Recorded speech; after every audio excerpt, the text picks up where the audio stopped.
وَمَا خَلَقْتَ الْجِنَّ وَالْإِنسَ إِلَّا لِيَعْبُدُونَ، ہم نے جنوں اور انسانوں کو خالص عبادت کے لیے پیدا کیا ہے۔ لیکن اس عبادت سے اللہ ہم سے کیا چاہتا ہے؟ اللہ کی ڈیمانڈ کیا ہے؟ اللہ نے جب جنوں اور انسانوں کو پیدا نہیں کیا تھا تو کیا جو مخلوقات تھی، فرشتے تھے، کیا وہ اللہ کی عبادت نہیں کرتے تھے؟ وہ اللہ کی عبادت تو کر رہے تھے۔ آسمان کے اوپر ایک بالشت کوئی جگہ ایسی نہیں ہے جہاں پر اللہ کا فرشتہ سر رکھ کے اللہ کی عبادت نہیں کر رہا۔ عرش کو اٹھانے والے الگ فرشتے موجود ہیں، پہلے، دوسرے، تیسرے اور پھر 7ویں آسمان تک کے فرشتے الگ موجود ہیں۔ ہر کوئی جو ہے وہ اللہ کی تسبیح بیان کر رہا ہے، اور فرشتوں نے یہ بات اللہ کو بھی کی تھی جب اللہ تعالیٰ نے انسان کو بنایا۔ اور آپ نے یہ واقعہ پڑھا ہوگا، انی جاعل فی الارض خلیفہ، کہ میں زمین میں ایک خلیفہ بنانا چاہتا ہوں۔ تو فرشتوں نے کیا کہا؟ من یفسد فیہا ویسفک الدماء، تو فرشتوں نے کہا کہ آپ ایک ایسی مخلوق زمین میں بنانا چاہتے ہیں جو زمین میں فساد کرے، خون خرابہ کرے۔ وَنَحْنُ نُسَبِّحُ بِحَمْدِكَ وَنُقَدِّسُ لَكَ، اللہ ہم تو آپ کی تسبیح بیان کر رہے ہیں، تیری حمد و ثنا بھی بیان کر رہے ہیں، آپ اس کی بجائے ایک ایسی مخلوق بنانا چاہتے ہیں جو خون خرابہ کریں۔ تو اس آیت کے بارے میں بھی کئی سوالات ہیں کہ فرشتوں کو کیسے پتہ چلا کہ اللہ ایک مخلوق بنانے والا ہے جس نے زمین میں فساد برپا کرنا ہے اور خون خرابہ برپا کرنا ہے؟ تو یہ فرشتوں کا مشاہدہ تھا کہ پہلے زمین پر جنات بھیجے گئے تھے جنہوں نے زمین پر فساد، خون ریزی برپا کیا، تو اللہ تعالیٰ نے کہا کہ میں دوبارہ پیدا کروں، تو انہوں نے کہا وہ بھی خون خرابہ ہی کریں گے۔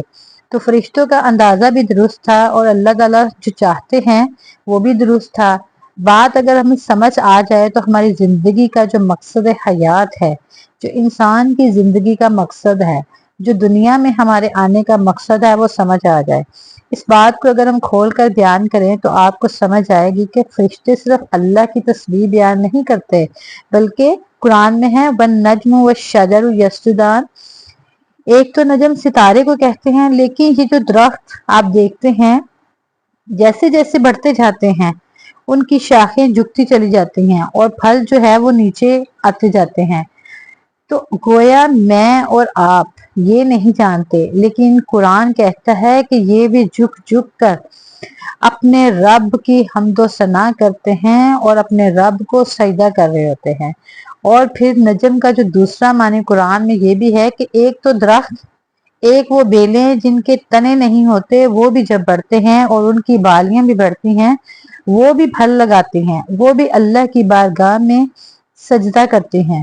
اور پھر والشمس والقمر بحسبان، سورج، چاند، ستارے سب اس کو سجدہ کرتے ہیں، سب اس کی عبادت کرتے ہیں۔ پھر قرآن مجید میں ہے جو پتھر ہوتے ہیں، پتھروں کی بھی کئی اقسام کا ذکر ہے، وہ بھی اللہ کی عبادت کرتے ہیں۔ ان میں سے بعض پتھر ایسے ہیں جو شک ہو جاتے ہیں، اللہ کے خوف سے ادھر سے بھی پانی نکل آتا ہے، جیسے چشمے پھوٹ پڑتے ہیں نا، لیکن یہ بندے کا دل ایسا ہے کہ شک ہی نہیں ہوتا، نرم ہی نہیں ہوتا، اور آنکھ سے آنسو نہیں نکلتا۔ پتھر بھی اللہ کے خوف سے پھٹ جاتے ہیں، ان سے نہریں جاری ہو جاتی ہیں۔ اور بعض اوقات بڑی بڑی یہ جو کیٹو پہاڑ کے سلسلے، ہمالیہ، کرا کرم، یہ تہامہ پہاڑ کے سلسلے جو ہے، یہ سارے کے سارے اللہ رب العزت کی اس سے اجازت مانگتے ہیں، اللہ کے خوف سے کپ کپاتے ہیں، اور جب کبھی اللہ کے خوف سے یہ ڈرتے ہیں تو پھر ایسے ایسے زلزلے آ جاتے ہیں، جیسے 2005 میں جو زلزلہ آیا تھا۔ آپ دیکھتے ہیں پتھر تو اللہ کے خوف سے مل گئے، لیکن انسان اپنی آنکھوں سے وہ منظر دیکھنے کے باوجود بھی دنیا کی حقیقت کو نہیں سمجھ سکتا۔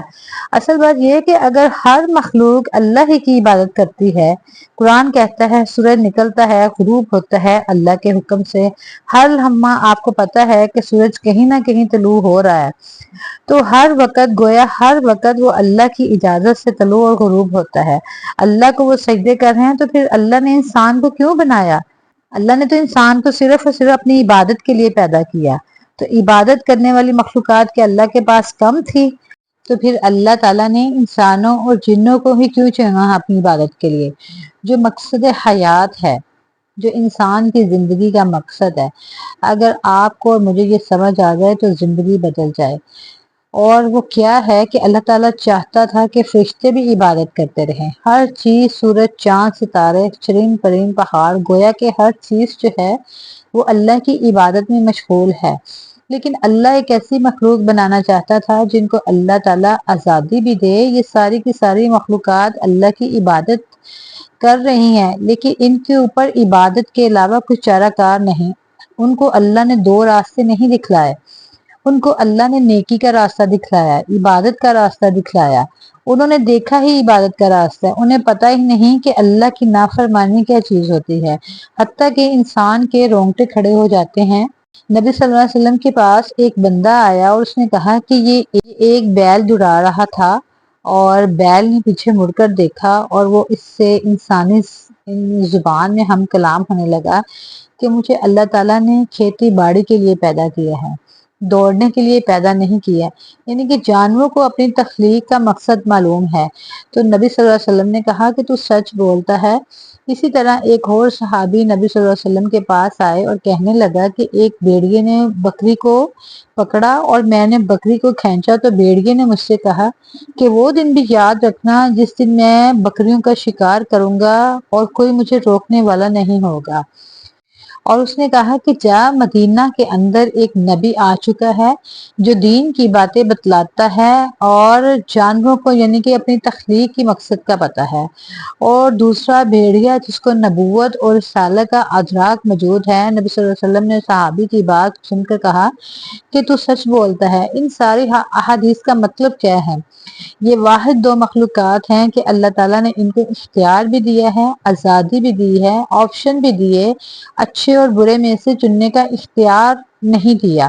دو راستے دکھلائے، دو آنکھیں دی، دو کان دیے اور پھر دو راستے دکھلائے اچھائی اور برائی کے. اب انسان یہ تیری مرضی ہے کہ جون سا تو راستہ چننا چاہتا ہے تو اس کو چن سکتا ہے. اللہ انسان پر جبر نہیں کرتا، بس اللہ چاہتا ہے کہ انسان بغاوت کے رنگ بھی دیکھے اور عبادت کے رنگ بھی دیکھے. تو عبادت کا رنگ یہ ہے کہ جو چاہے وہ کہہ دے. اب تیری مرضی ہے. انبیاء آئے، نبی کی تسبیحات بیان کی، حمد و ثنا کی، لیکن ایسے ایسے فاسق جابر حکمران بھی آئے جنہوں نے آ کے یہ کہا انا ربکم الاعلی، میں سب سے بڑا رب ہوں. یہ ہے وہ آزادی جو اللہ نے اپنے بندوں کو جنات کو دے کر آزمانا چاہتا تھا. عبادت کرنے والے آگ میں اپنے رب کی خاطر بھی کود رہے ہوتے ہیں اور بغاوت کرنے والے آگ بھی جلا رہے ہوتے ہیں. اللہ تعالیٰ نے یہ منظر بھی ہمیں دکھائے. عبادت کرنے والا جب عبادت کا حق ادا کرتا ہے، ہاتھ میں چھری پکڑی ہوتی ہے، نیچے کوئی جانور نہیں بلکہ اپنا سگا بیٹا ہے. اور یہ عبادت کا منظر بھی آپ نے دیکھے کہ نبی صلی اللہ علیہ وسلم کے پاؤں کے اوپر بھی خون بہہ رہا ہے اور نبی صلی اللہ علیہ وسلم کے دندانے مبارک کو بھی شہید کیا جا رہا ہے. اور بغاوت کا منظر بھی آپ نے دیکھے. ابو جہل، ابو لہب، یہ انسانی تاریخ کا ایک طویل باب ہے کہ اللہ ہم سے کیا چاہتا ہے. مجھے اور آپ کو اللہ نے دونوں راستے دکھائے ہیں، دونوں ذمہ داریاں بتلا دی. یا تو کوئی ایسا بندہ ہے کہ جو کہے کہ اللہ نے مجھے اچھائی کا راستہ نہیں بتلایا، اللہ نے مجھے برائی کے متعلق نہیں بتلایا، میں کیسے اچھائی کی طرف چلوں. دنیا میں کوئی ایسا شخص نہیں ہے جو یہ دعویٰ کرے کہ اللہ نے مجھے اچھائی کا راستہ نہیں دکھایا. اللہ نے احسان کر کے اچھائی کا راستہ دکھایا اور ساتھ آپشن بھی دے دیے. جبر نہیں کیا، مجبور نہیں کیا. اب یہ انسان کی مرضی ہے کہ عبادت کرنا چاہتا ہے، نیکی کرنا چاہتا ہے، وہ اپنے لیے نیکیاں اکٹھی کرے یا اسی دنیا کے اندر. تو نبی صلی اللہ علیہ وسلم نے ہمیں اس دنیا کو کامیابی کی زندگی گزارنے کے لیے کچھ طریقے بتائے ہیں جس کو ہم اپنا کر اپنی زندگی کو کامیاب کر سکتے ہیں، کامیاب زندگی گزار سکتے ہیں.